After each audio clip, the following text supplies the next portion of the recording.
قوم کی بچیاں ناچ گانے کو اپنا شعار اور شوق بنا لیں، ان کی نسل سے اب خالد بن ولید نہیں پیدا ہو سکتے، ناچنے والے ہی پیدا ہوں گے، محمد بن قاسم نہیں پیدا ہو سکتے، طارق بن زیاد نہیں پیدا ہو سکتے۔ مجھے صلاح الدین یاد آیا اور میں بہت رویا۔ وہ بھی کسی ماں کا جنا ہی ہوا تھا۔ اس کے زمانے میں کرک، ایک ہمارے پاکستان میں کرک ہے، ایک اردن میں کرک ہے، اونچی پہاڑی پر وہ شہر ہے اور بڑا دشوار قلعہ ہے۔ اس پر ایک حکمران تھا عیسائی، اس کا نام تھا ریجنالڈ۔ تو کرک کے قریب سے قافلے گزرتے تھے حج کے، تو اس نے ایک دفعہ حاجیوں کے قافلے پہ حملہ کیا اور کہنے لگا بلاؤ اپنے محمد کو تمہاری مدد کرے، اور سارے حاجیوں کو تعطیق کر دیا۔ اور دوسری دفعہ اس نے بحری بیڑا تیار کیا اور مدینے پر حملہ کرنے کے لیے وہ بندرگاہ تک پہنچا یمبو کی، لیکن موسمی حالات سازگار نہ تھے تو واپس ہو گیا۔ تو حطین کی لڑائی ہوئی ہے فلسطین میں، جس میں سارا یورپ اپنی طاقت کے ساتھ میدان میں اترا تھا، اور ادھر تنہا صلاح الدین ایوبی رحمت اللہ علیہ اکیلا اس لشکر سے ٹکرایا تھا، اور انہیں اس میں ساری رومن امپائر کو شکست ہوئی تھی، تو بڑے بڑے بادشاہ اس میں گرفتار ہوئے، تو اس میں ریجنالڈ بھی گرفتار ہو کے آیا۔ تو کوئی 12 بادشاہ تھے ریاستوں کے جو سامنے اس کے پیش کیے گئے، تو پیاس کی شدت سے سب کا برا حال تھا، تو صلاح الدین نے سب کو پانی پیش کیا، ریجنالڈ کو نہیں پیش کیا۔ تو یروشلم کا جو بادشاہ تھا ہمفرے، اس نے اپنا پانی بچا کے اس کو دیا۔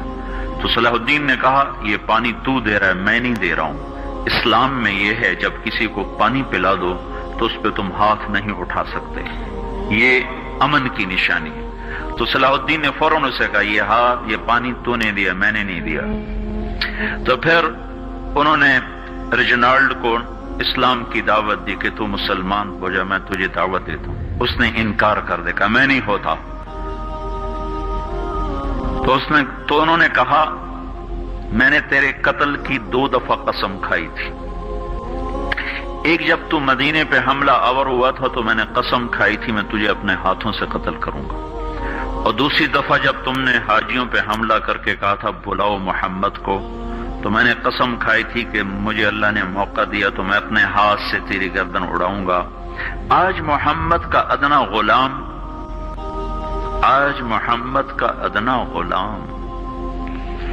تیری اس بات پر یہ فریضہ ادا کرنے کے لیے آ رہا ہے، اور اپنی تلوار سے اس کی گردن اڑائی، وہ پیچھے لٹک گئی، پوری نہیں اڑی، پیچھے لٹک گئی، خوفناک منظر بن گیا۔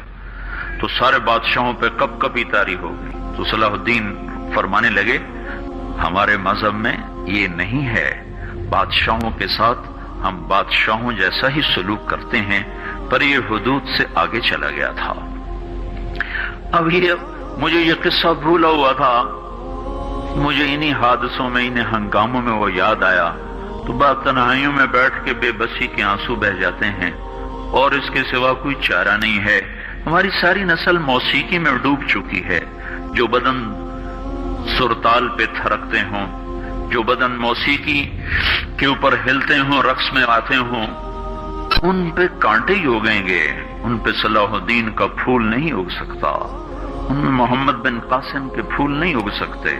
بانجھ ہو گئی ہے ہماری نسل، اور یہ یورپ کا سحر ہے جو چل گیا ہے، ہماری بے بسی ہے، ہماری بے بسی ہے۔ میں تو بس منت ہی کروں گا اپنے آپ کو پہچانو، اپنی ہستی حیثیت کو پہچانو، اپنی نسبت بدلو۔